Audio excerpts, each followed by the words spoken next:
इस वीडियो में हम चर्चा करेंगे कि सममिति यानी सिमेट्री क्या होती है।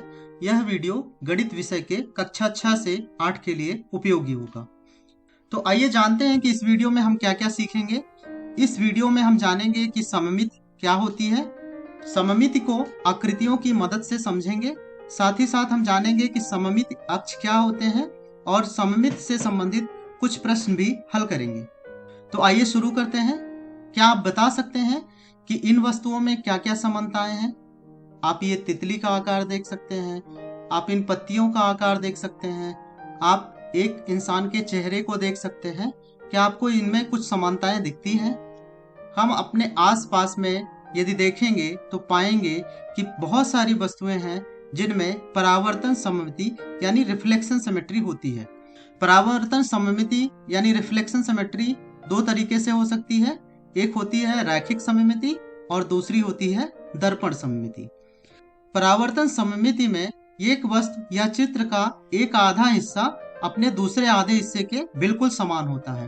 तो आप यहाँ पर देख सकते हैं कि इस तितली का आधा हिस्सा यदि हम दूसरे साइड बनाएंगे तो कुछ इस तरीके से बनेगा। यदि इस चित्र का इस रेखा के विपरीत दिशा में यदि हम उसका दूसरा भाग बनाएंगे तो कुछ इस तरीके से दिखेगा। तो इस तरीके की आकृतियां सममिति में होती हैं जिनका एक आधा हिस्सा अपने दूसरे आधे हिस्से के बिल्कुल बराबर होता है।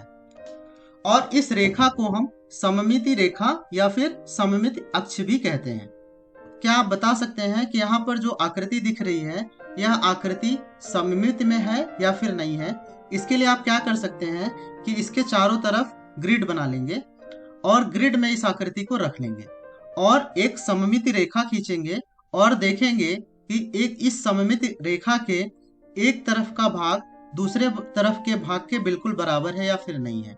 तो आप यह देख सकते हैं कि यह बिंदु जिस रेखा से जितनी दूरी पर यह बिंदु है उतनी दूरी पर भी यह बिंदु है। इसी तरीके से यह बिंदु जितनी दूरी पर है उतनी दूरी पर यह भी बिंदु है, इसलिए यह आकृति सममिति में है। क्या अब आप बता सकते हैं कि यह आकृति सममिति में है या फिर नहीं है?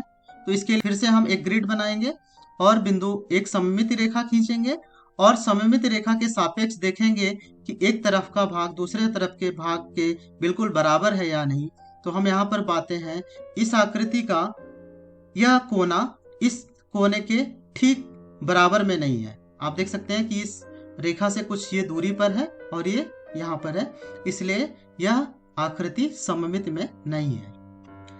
कोई भी वस्तु या आकृति में एक से अधिक सममिति रेखाएं हो सकती हैं। जैसे आप यहाँ पर देख सकते हैं कि इस आकृति में एक सममिति रेखा यह है और दूसरी सममिति रेखा यह भी है। मतलब इस भाग को उठाकर यहाँ पर रखेंगे तो यह पूरी तरीके से कवर हो जाएगा। इस तरीके से इस आकृति में दो सममिति रेखाएं हैं। इसी तरीके से आप क्या बता सकते हैं कि वस्तु पूरी तरीके से सममिति में है या फिर नहीं है? इसके लिए हम सममित रेखाएं खींचेंगे और देखेंगे कि आकृति सममिति में है या नहीं। इस प्रकार से इस आकृति के लिए भी आप देख सकते हैं कि यहाँ पर एक से अधिक सममिति रेखाएं हैं। क्या आप बता सकते हैं कि इस रेडियल डिजाइन मतलब कई सारी रेखाएं जिनका केंद्र बिंदु एक हो, इस रेडियल डिजाइन में कितनी सममिति रेखाएं हैं? तो यहाँ पर आप देख सकते हैं कि यहाँ पर कुल 3 सममिति रेखाएं हैं। क्या आप बता सकते हैं कि दो रेखाओं के बीच का कोण कितने होगा? तो इसके लिए हम 360 में ये पूरा चक्कर लगाने में 360 कोण बनेगा। तो 360 में यदि हम 3 से भाग करेंगे तो जो मान आएगा 120 वह इन दो रेखाओं के बीच का कोण होगा। क्या इसी तरीके से आप बता सकते हैं कि इस रेडियल डिजाइन में इन दो रेखाओं के बीच का कोण कितना होगा? तो यहाँ पर हम देख सकते हैं कि कुल 5 रेखाएं हैं, इसलिए हम 360 में 5 का भाग करेंगे तो हमें 72 प्राप्त होगा। तो यहाँ पर इन दो रेखाओं के मध्य का जो कोण है वो 72 अंश होगा। इसी तरीके से क्या आप इस आकृति के लिए बता सकते हैं कि दो रेखाओं के बीच का कोण कितना होगा?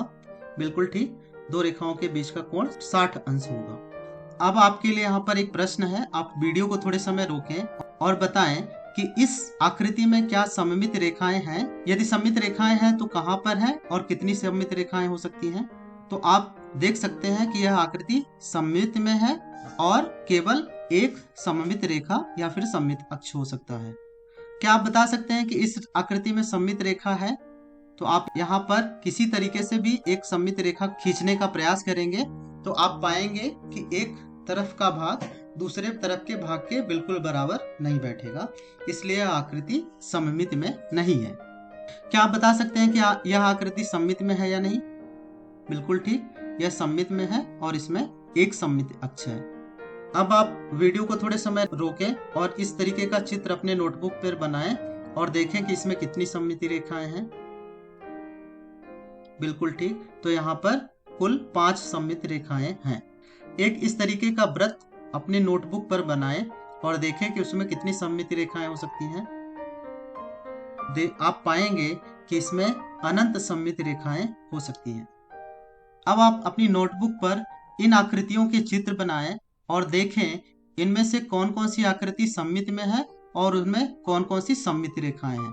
तो अब आप इन आकृतियों को अपनी नोटबुक पर बनाएं और देखें।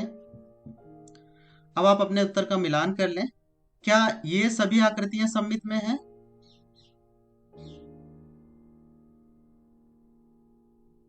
अब आप अपने उत्तर का मिलान कर लें। तो आज के वीडियो में हमने सीखा कि सममित क्या होती है। सममित को हमने आकृतियों की मदद से समझा, साथ ही साथ हमने सममित अक्ष के बारे में जाना और सममित से संबंधित कुछ प्रश्नों को भी हल किया। तो अब आप निम्न प्रश्न का वर्णन करते हुए अपने मित्र को एक व्हाट्सएप संदेश लिखें। आपके लिए प्रश्न है, सममित क्या होती है? इस वीडियो में इतना ही। धन्यवाद।